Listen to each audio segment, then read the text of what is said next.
Right. Like there was a friend of mine who was living in the San Francisco Bay Area, and that tried to trans his daughter, like to the point where the school like sent the police to his house to take his daughter away from him. Now that's going to radicalize you. Well, that's going to shake you out of your belief structure.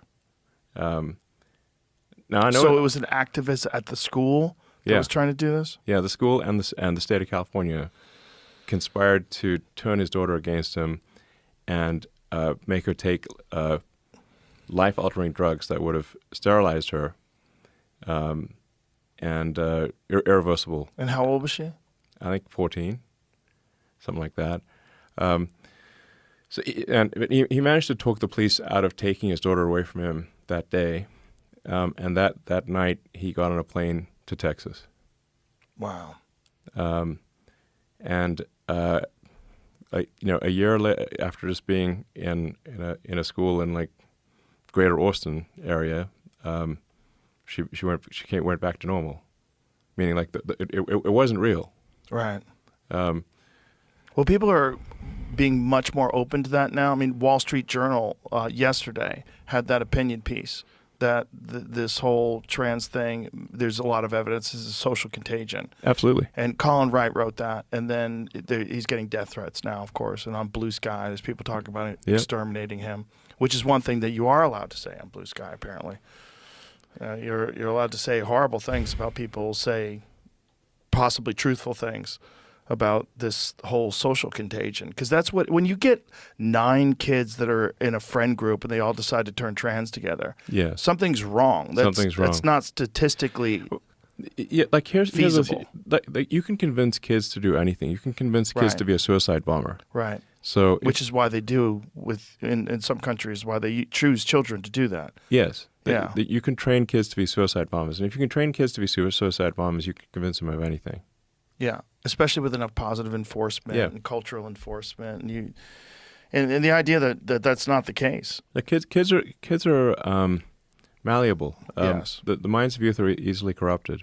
You're also seeing a lot of pushback from gay and lesbian people that are saying, like, "Hey, if someone did stop this including to me." So exactly. Yeah, the LGBT. It's like, wait a second. Why are we being included all the time in this situation? Exactly. Especially when. Like my friend Tim Dillon's talked about this, is like it's really homophobic because you're taking these gay kids and you're telling them like, hey, you're not gay, you're actually a girl. Yes. And hey, go make it so that you can never have an orgasm again and you'll be happy.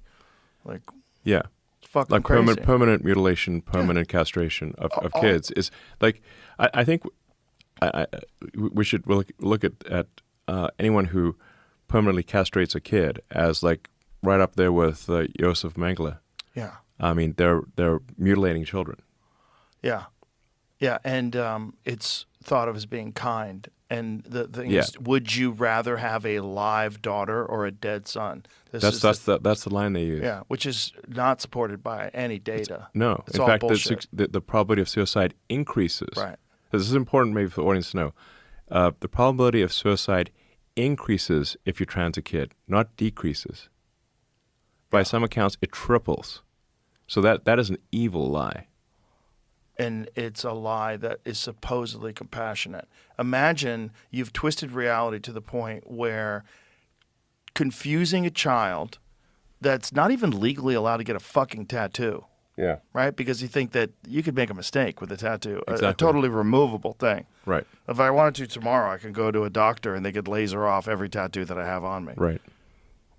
Okay, no harm, no foul. Yeah. But you get sterilized, like that's it forever. Forever. Yes. They'll castrate you. You no longer have testicles. You have, yes, that's not coming back. You have no penis. You have a hole where your penis used to be. Yes. And this is compassionate. And this is preventing you from actually, a lot of yourself. kids die with these sex change operations. They die. The number of deaths on the operating table, people don't hear about this. A lot of the kids, because we don't really actually have the technology to make this work. So a bunch of the times the kids just die in the sex change operations. Jesus Christ. Yeah, it's demented, which it should be viewed as like, like evil Nazi doctor stuff, basically. Well, that's why it was like so real Nazi, not the bullshit fake Nazi stuff. crazy that even pushing back against something that seems like fundamentally, logically very easy to argue, the old Twitter would ban you forever. Yes.